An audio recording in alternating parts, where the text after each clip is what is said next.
We have all heard the phrase mind over matter, and it's 100% true. Many of you may also be familiar with the concept that our thoughts become things or that our thoughts create our reality. And some of you may even have tried to apply some of the mechanics of shifting the mindset or manifestation and have grown frustrated and maybe even given up. And I totally get this. I have been there so many times myself, but I am also here to just encourage you and to help keep you moving forward, and also give you some tools to help you with this whole process. So I've done many episodes about mindset, particularly those that are focused more on recognizing, our dominant thought paradigms. I've been working on my own mindset for several years now. Gosh, good close to 10, I guess you could say at this point in time. And I've learned, I've also been doing a lot of work on my inner healing as well in these more recent years as part of that overall process. So I've learned a couple of important things from all of this. First is that it's an ongoing process. So you're never done. It's not like you reach some point and you're just done with having to work on your mindset or doing inner healing work. You're never like, I don't want to say fixed, but it's just this ongoing thing because life is dynamic and we move through different things over the course of our lives. And so as we encounter different circumstances or we push ourselves to new heights, or seek to do different things than we maybe have accomplished up to that point in time, we will be confronted with some of these same things in our mindsets that we have to kind of work through again. The second thing is that it is difficult work, but it is well worth it. And one of the biggest reasons that it is difficult is it requires you to be honest with yourself and confront many aspects of yourself and your thinking that you may not want to face, depending on where you're starting off too, like what your dominant thought paradigm to begin with is. So those are like sort of the primary or some of the biggest like kind of aspects of it that I have found particularly difficult that I think a lot of people experience. And another thing about it is that it can wear you down at times, and you can get really frustrated and fatigued. And I feel like not enough people talk about this. There's a lot of people out there in the space of manifestation, and I bring that up because manifestation and mindset transformation kind of go hand in hand. If you're going to start to explore manifestation and how to start doing that, you're inevitably going to start learning about your mindset and the ways that you have to shift your mindset. But one of the things I've encountered in this is a lot of people will not talk about how this can start to wear on you, how it gets frustrating, and how you can just get like fed up with the whole process and feel really frustrated and tired at times. And so I just want to mention it because it's normal. It's a normal part of the process because, like I said, it's not easy work. And I think one of the reasons for that is what, in my opinion, stems from this toxic positivity thing, where it's like, well, we're not going to talk about that aspect of it because you're giving it life, or it's like this fake it till you make it concept kind of thing. And I get it because part of this is reprogramming the mind. But when you take that too far to where you're completely denying your feelings, and not being honest with yourself about your feelings, you end up repeating the cycle, because you end up suppressing emotions rather than allowing yourself to acknowledge and process them, because you're in this space of like, oh, I can't allow myself to think about that or acknowledge that I'm frustrated right now because it's just going to perpetuate the things I don't want, right? So I feel like that's a slippery slope in this whole space that I've encountered with people I've worked with or trainings I've done or those kinds of things, or people that you'll come across that talk about this. So I feel like it's important to note because it's a part of the work. And when you know how to recognize it and navigate it, it helps so much. And I just feel like it's something I've had to kind of start to figure out on my own because, like I said, not a lot of people that are in this space will really acknowledge it or talk about it. So anyway, I'll leave it at that. And so the reason that this happens, that we run into this frustration and fatigue is in part because of how sneaky our minds are. And it's also partly related to things like age and how many limiting beliefs and stories we've created and locked into our subconscious along the way. So, in that sense, it can take, well, it regardless, it takes time and consistency to shift your mind. But again, depending on your age, you have to think about that. Like, so I'm 45, right? So I've had 45 years or 40, let's say 42, 43-ish, because I've been working on this for several years now, um, that I've spent creating my thought paradigm, constructing the framework through which I've been operating throughout my life, right? So it's going to take substantial amount of time for me to start reversing that, and truly make some like significant shifts. In contrast, if you're younger, um, those things may not be quite as set. It may not be as much of a turn to shift that around. So it all kind of depends, and it's important to keep this in mind because consistency is really important to this work. And also, you have to keep in mind that it's going to take some time to truly reverse a lot of this. That's not to say, however, that it's going to take you 40 or 50 years to start to see progress in doing this work, which is the good news, right? That being said, me having kind of shared some of the truths about this work, I really just please don't like let that deter you from doing it because, like I said, it is well worth the effort and you absolutely can shift your mind. And like I said, the good news is that you will see and feel shifts and changes along the way. It's not like you have to wait decades to start to see progress or to start to see how this work is starting to actually work in your life. The more you increase your awareness, the more progress you achieve, which is going to give you more momentum to keep going when you bump into that frustration and fatigue, which you inevitably will. You're a human being, right? Okay, so just recognize that and remember to give yourself some grace. So one of the tips that I can offer you is to be honest with yourself and give yourself grace and allow yourself to feel the feelings that come up. The key to this is not staying in those feelings for too long and not identifying with those emotions. A lot of the reasons we create these thought paradigms that aren't really working for us in the ways that we would, in other words, they're not resulting in a reality that we would want for ourselves.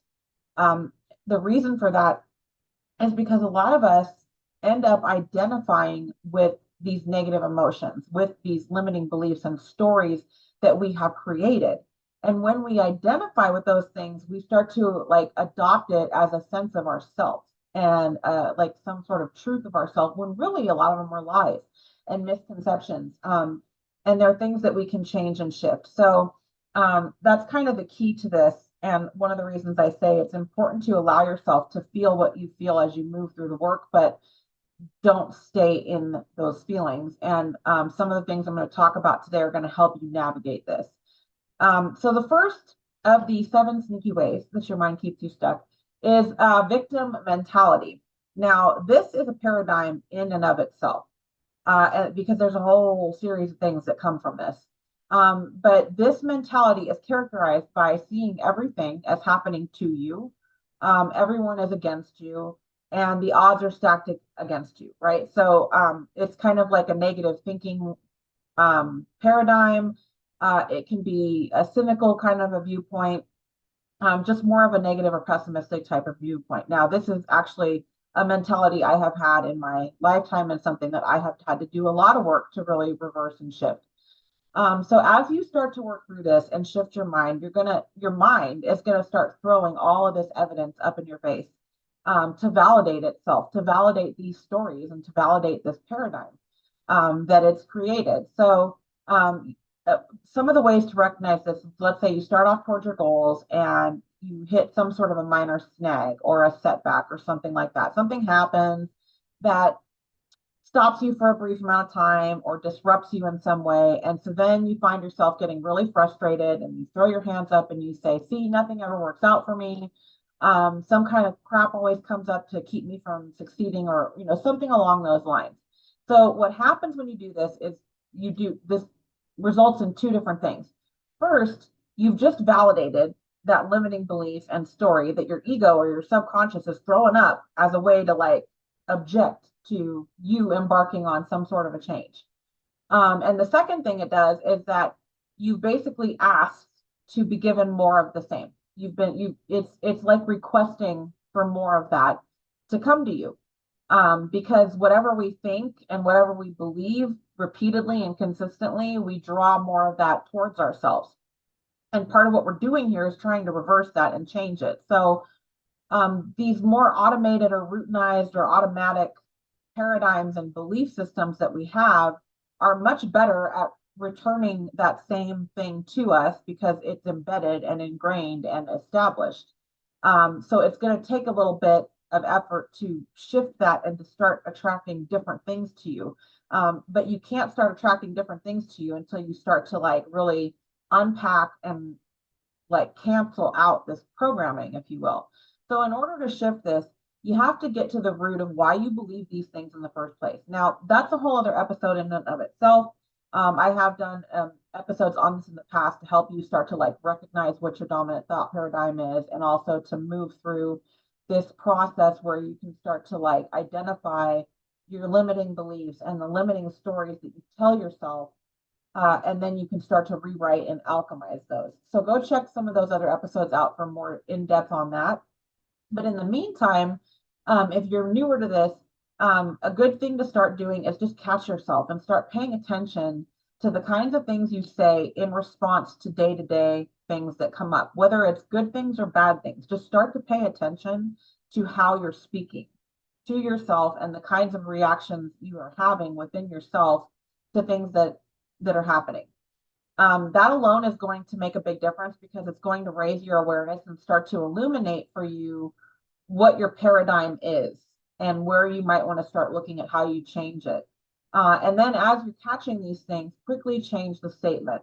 Start using affirmations or start changing what that statement is. And if you don't really have something offhand, or you're not really doing a whole lot of this as it is right now. Sorry, I'm just trying to adjust something here. Then a good thing to start with, a good affirmation that will absolutely be very powerful and very helpful to get going with this is to start saying everything is always working for my highest good, no matter what comes up or whatever's happening that you might be feeling perhaps challenged by in a given moment in time. That alone is going to start to shift your thinking and start to help you kind of adopt a different belief and just feel differently about things. Okay, so the second sneaky way that our mind sort of works against us or keeps us stuck is through fear. So our minds will use fear when we are shifting our mindset or working towards a goal of some sort or stretching ourselves to accomplish something that we want for ourselves. And as sure as the sun rises each morning, the moment that you start to firmly decide that you're going to take that leap, you're going to dig in and do the damn thing, and make that big change, start that project, whatever it is, your brain is going to start sounding off all these alarm bells almost immediately. All of your fears, and maybe even fears you didn't know that you had, are going to start to come up. And they're going to start to be like screaming at you as you start to do this. And so this can be really crippling because it often, can get you into like this paralysis sort of a state where you're afraid to move forward, and you start to feel, doubt and like, maybe I can't do this, and maybe this is a bad idea, and all of those kinds of things. So don't let this be you. Instead of allowing that fear to overcome you, sit with it for a minute, maybe even longer than that. So one of the things I started to do, because I've really been experiencing this a lot in recent months, maybe, I don't know, the last 4 to 6 months, I'd say, is to set a timer for like 30 to 60 minutes and allow yourself to just like sit with that fear and start working through it and just start like going through these different questions. So questions like, what would happen if this were to come true or come to pass? Like follow the fear for a second and like just see where it takes you. The thing about this, as counter as it may seem to like, being positive and manifesting and all that, is that you will start to see these fears kind of dissipate. They'll start to lose their power. You'll start to see how shallow they are because they're not based in anything realistic, right? So on one hand, you might be looking at your goals and your aspirations and your dreams or whatever as like way up here and like pie in the sky. But your fears aren't that different when you think about it in terms of like the likelihood or the realisticness of them, or whether they hold any validity or truth. But they feel so real to us that this is how they end up really holding us back. So give yourself some time to sit with it and work through some of these questions and like write out whatever comes to you or just like talk through it in your mind, however you want to approach it. But like I said, you'll find that the fears start to dissipate after doing this, and they'll hold less power over you. The other thing about this that, again, I don't think a lot of people talk about because, well, first of all, a lot of people in this space won't even really acknowledge that they've encountered this or that it happens. But a lot of but what it does is it gives you the time and the space to sit with the fear and confront it and be honest with yourself that you're feeling it, right? Like instead of like just denying it because, it's counterproductive to, manifesting what you want, right? So there's a lot of power in this because you're reclaiming your power back from that fear. And then the other thing is, as you wrap this up and after you've spent, however long you've dedicated to doing it, and that's one of the keys, right? Like you don't want to do this indefinitely. You want to have kind of like this dedicated time and space to give it. Once you're done with that, thank the fear and thank your subconscious mind, your ego, if you will, for throwing this up at you. Because as frustrating as it can be when you're trying to shift your thinking and your mindset, it's really there trying to protect you. That's what your ego and your subconscious mind are designed to do, right? So it's just doing its job. Um, and so you want to acknowledge that and then start to rewrite that story to yourself, right? Like, okay, thank you for keeping me safe by trying to show me where, this could potentially be risky or dangerous or whatever, however, this is the direction I'm taking now, and it is safe for me to proceed in this way. It's safe for me to do X, Y, and Z to accomplish my goals, whatever it is that you need to do. So that's kind of how you can navigate that. The third thing that your mind will do to try to kind of hold you back or keep you from moving forward is distractions. So this is like when you sit down to start on a project or some other activity that is related to getting you closer to a goal that you want to achieve, your mind will come up with all kinds of things to distract you. So suddenly you're going to have this seemingly uncontrollable or controllable urge to reorganize your whole closet. Not that that's happened to me recently. Some random question will cross your mind that you decide you must Google right then and there because you just have to have the answer to um, whatever that random question is that's come into your mind, so that you can focus, of course, and get whatever it is that you're trying to get done. You'll also just have to sit down and or just as you sit down to get settled, you'll suddenly remember that you left your drink in the kitchen or something like that. You get the idea that all these things will start to come up to distract you from whatever it is that you've set out to start doing. So some of the things you can do to prevent this, mitigate the effects of it, or navigate these distractions is have a list of everything that you want to make sure you have ready and nearby when you're going to sit down to do whatever it is that you're going to do, right? So if it's working out and because you're starting a workout program, maybe you've got to think about when is the most likely time of the day or what time of day is least likely that I'm going to be interrupted or stopped from doing this in some way, shape, or form. What part of the day can I be sure I can get at least 15 to 20 minutes without anybody or anything interrupting me? Do I have my water bottle ready to go? I used to so when I was still working and had to be in my office by like 8:30, 9 o'clock in the morning. I had to get up earlier to work out before the kids got up. And that was super difficult because I had like an hour long commute. So one of the ways that I did this, as silly as it might sound, is I started sleeping in my gym clothes. So it was faster for me to get up and get to the gym in the morning. And I had less likelihood of losing the minimum amount of time I wanted to have working out, right? So little things like that.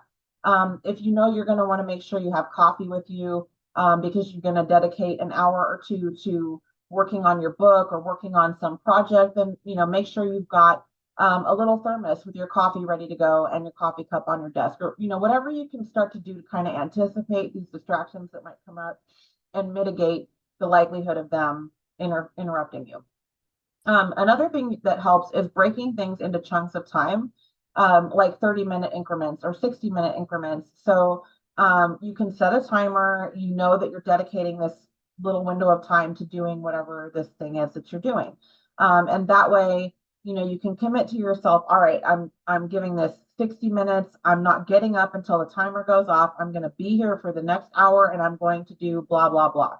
And along those lines, setting a mini goal for yourself is another great thing to do. So like at the end of this hour, I want to have at least one chapter of this book written.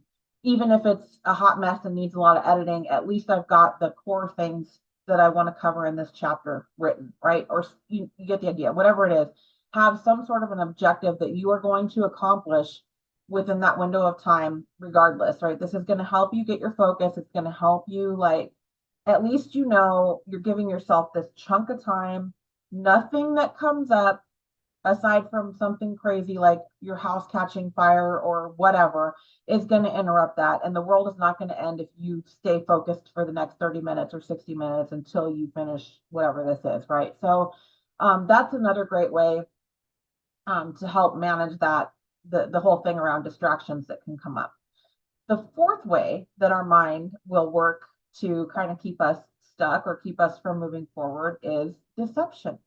So this is where the mind will use our perceptions to distort the truth or create or reinforce a limiting belief or story that we have.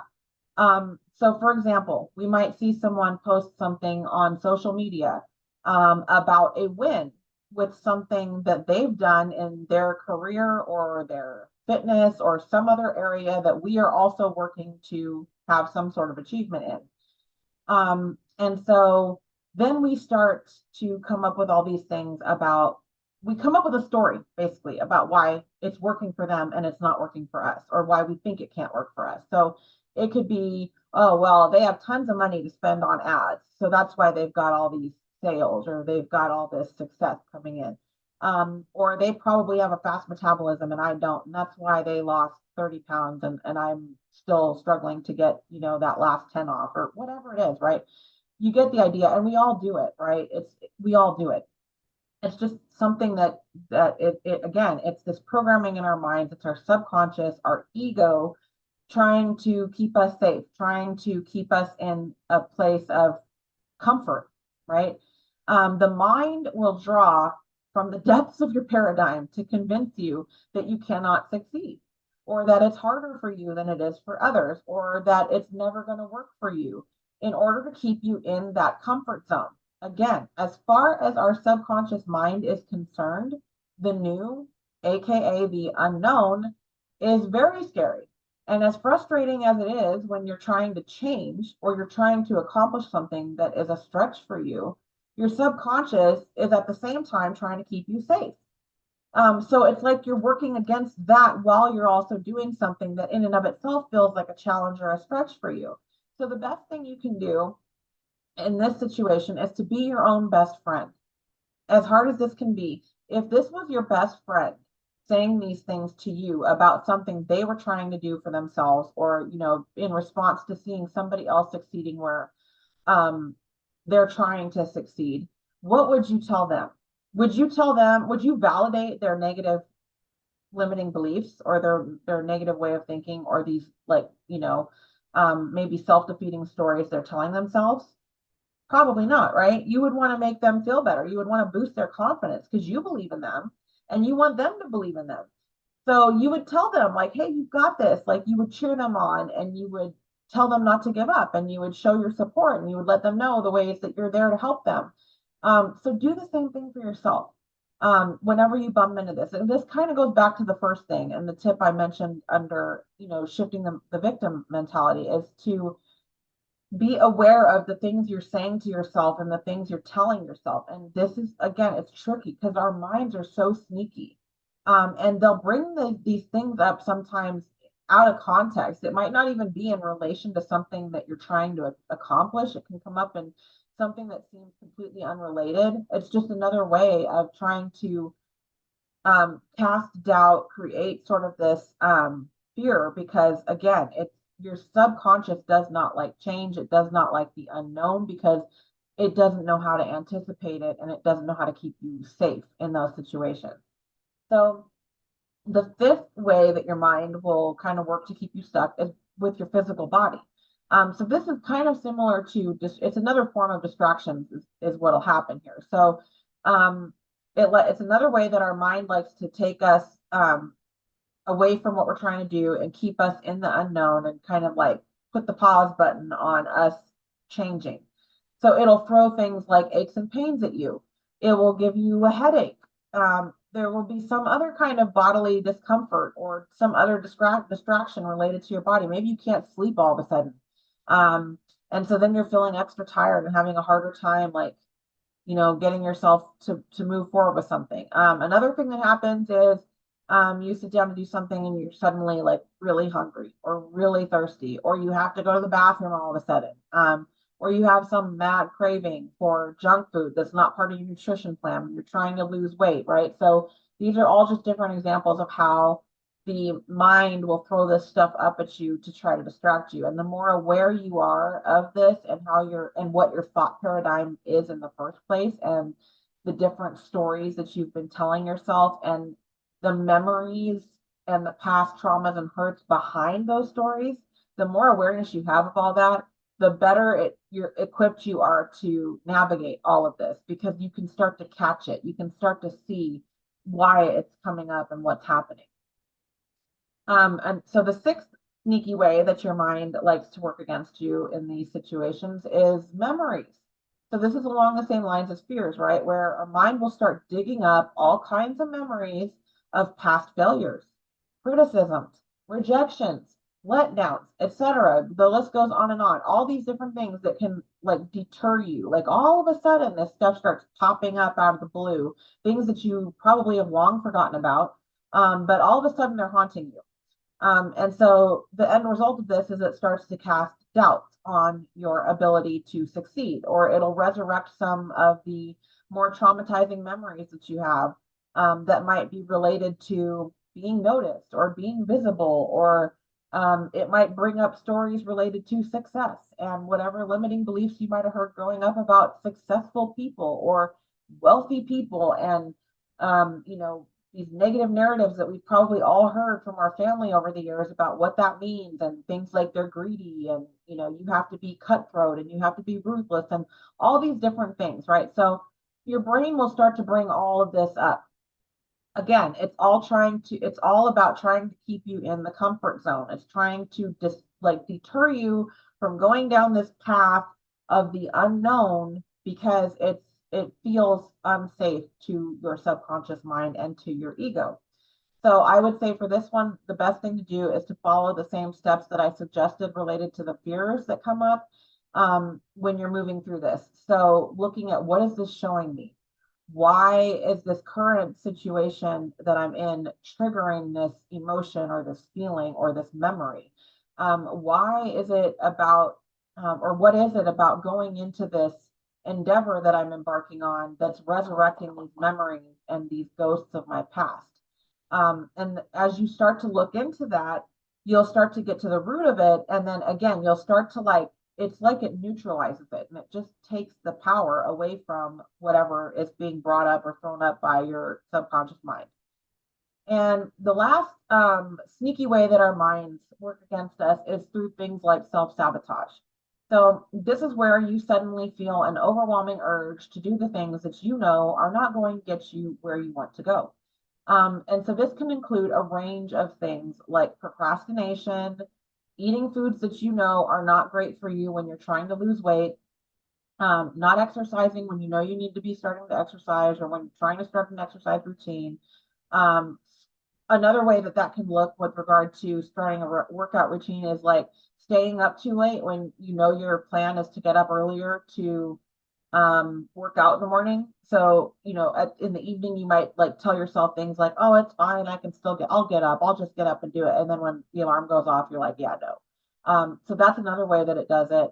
Scrolling when you said you would be working on that project, drinking when you decided to cut back on alcohol or stop drinking alcohol so that you could accomplish your goal, bringing or binging a show instead of watching that training or that course that you paid for or signed up for, or listening to that audiobook that you know is going to help you learn more about starting a business or doing better with your money or changing your mindset or whatever it is, right? So we all find these different ways, or our brains rather, our subconscious minds find these different ways to undermine what we're doing. And on the conscious level, most of us, most of the time, don't recognize it at all.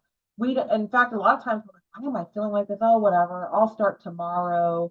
Or I'll be able to get up earlier. We convince ourselves of this stuff, and then we end up, the next thing you know, we can't follow through with it. And now we haven't made any progress, or we've completely kind of like backtracked ourselves because of these self-sabotaging things that come up. And again, it's all around our self-conscious. It's all around our subconscious and our ego trying to keep us in the comfort zone, because the known is safe and the unknown is not. And from your subconscious mind's perspective, that is its job, is to keep you safe, and the unknown means danger. So the key for this one is really self-awareness. Doing a lot of the things I've touched on here that I go deeper in some of my other episodes, to increase your self-awareness related to your thinking and what your dominant thought paradigm is in the first place, and what limiting beliefs and limiting stories you have. That is the key to unlocking a lot of this, but especially with regard to self-sabotage. So go back to my episode called The 7 Steps for Healing Emotional Triggers. It may not seem particularly related, but it is a great way to really get at the roots of the things that we end up doing to self-sabotage ourselves. And it's, again, to really navigate this one, it's a little bit deeper than I can get into in this particular episode. So I would suggest looking at that other episode. But the bottom line is, the more that you're aware of the root causes, aka past trauma, past hurts, the root causes for those limiting beliefs or stories, the more power that you're going to have over these things as they pop up, and the more, like, the better able you're going to be at, like, not giving into it and not letting it deter you or get you off track. Because you'll start to recognize them for what they are, and that's going to empower you to keep your eyes on your goal and make progress forward. You'll be able to, like, what's the word? It's like you'll be able to just nip it in the bud or cut it down to size really quickly, because you'll start to see, like, oh, this is about that time that I was younger and everybody was bullying me and I felt really scared and vulnerable, but I know that's not reality anymore. And so I know that that's just something my mind is using to try to keep me safe by bringing that up right now. But it's safe for me to progress with, being successful and being in the limelight or whatever it is, right? So that's kind of how you can reverse it and talk yourself back through it once you raise that self-awareness. And so, my friends, there you have the 7 sneaky ways that your mind is keeping you stuck. Like I said, it is not easy work at all, but it is very well worth it, because it is the key to changing your life. I really hope that you'll give this a go. And trust me when I say you will be absolutely amazed at how your life will start to change.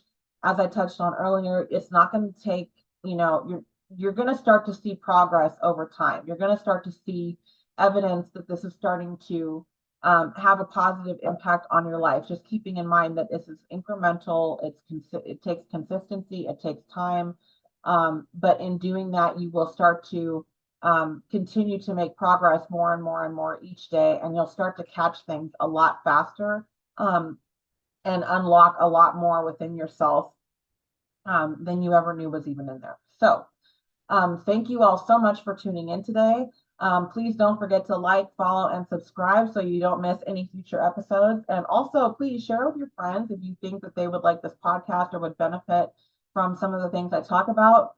And last but certainly not least, please remember that I am enrolling for my 6-week spring slim down. It's a group coaching program. So if you haven't already, get in on that. You do not want to miss out on it. Yes, it's going to help you look and feel amazing, and it's going to help you lose weight, but it is so much more than that, because a lot of what I talked about here today is going to be built into this program to really help you with a lot of this mindset stuff that a lot of times keeps us in that start-stop cycle of insanity, as I call it, where We start something, we do well for a little while, and then that self-sabotage kicks us in the butt, and we fall off the proverbial wagon and we start cycling through it all over again. So I've really designed this to have a whole encompassing approach, not just about helping you with nutrition and exercise, but also helping you with that mindset piece.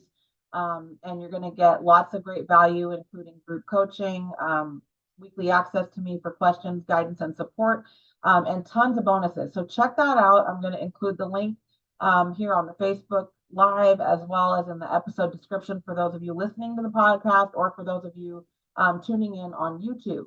So my loves, that concludes today's episode of Faith Fitness Joy.